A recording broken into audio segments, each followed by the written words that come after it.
To be born is not a crime. So why should we be all sentenced to death? Is death inevitable? Well, you may be surprised to learn that aging and death has not existed forever. 4.5 billion years ago, a single cell came into existence. This single cell did not age. It had the capacity to divide indefinitely. But 3 billion years after, some of the cells started to form organisms such as worms, fish, and finally humans. However, the cells were aging, and their ability to reproduce indefinitely came to an end. And today we know why. Those cells, we call them somatic cells, contain a gene that controls the production of telomerase. And this gene was and still is turned off. Without the ability to produce telomerase, the telomeres will become shortened and cells will die.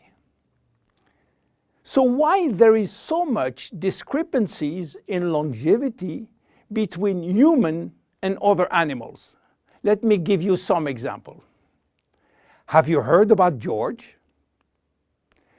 George is an American lobster which was born in 1869 and is now 140 years old.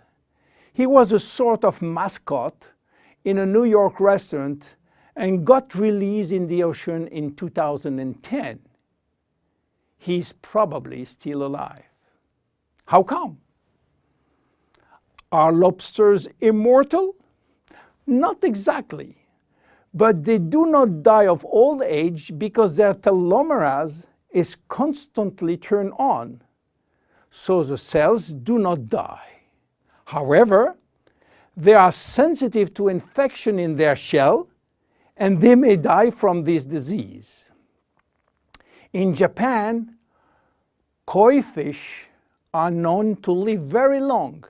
They are beautiful fish, usually white with red spot. Some have been given names, and the most famous fish, Hanako, who died in July 1977, was 226 years old. Some turtles also live very long, and one of them, Adwaita, from Seychelles, has lived nearly 250 years. There are even some species which has indefinite longevity, like the bacteria called Arthrobacter, who can be dormant for thousands of years and suddenly wake up. Hydra is the most unique species defying death. When part of his body is cut off, the body regenerates in 2 or 3 days. Hydra will be potentially immortal because it contains stem cells. In case of injury, the stem cells differentiate to form the missing cells and rebuild the missing part. If some animals can have indefinite longevity, why should we be sentenced to death? In other words, do we currently have the knowledge and the technology to live forever? At this precise moment, the answer is no. But here is what we do know. We can already reverse aging in human cells. What we don't know for sure is whether we can reverse aging in you or in me. We can drastically slow down diseases and the aging process far more than people realize. But we don't have yet the magic bullet to extend forever human life. So what it will take to keep us alive long enough?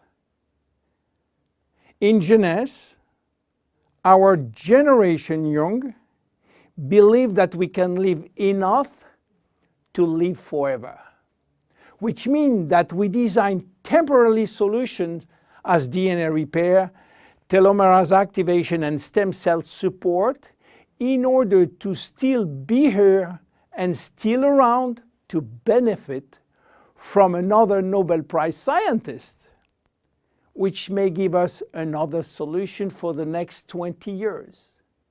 That will give us time to wait for the next discovery, and so on. Yes, immortality is just around the corner.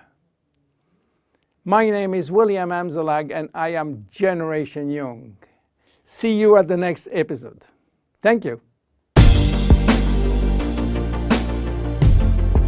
Jeunesse. We are redefining youth.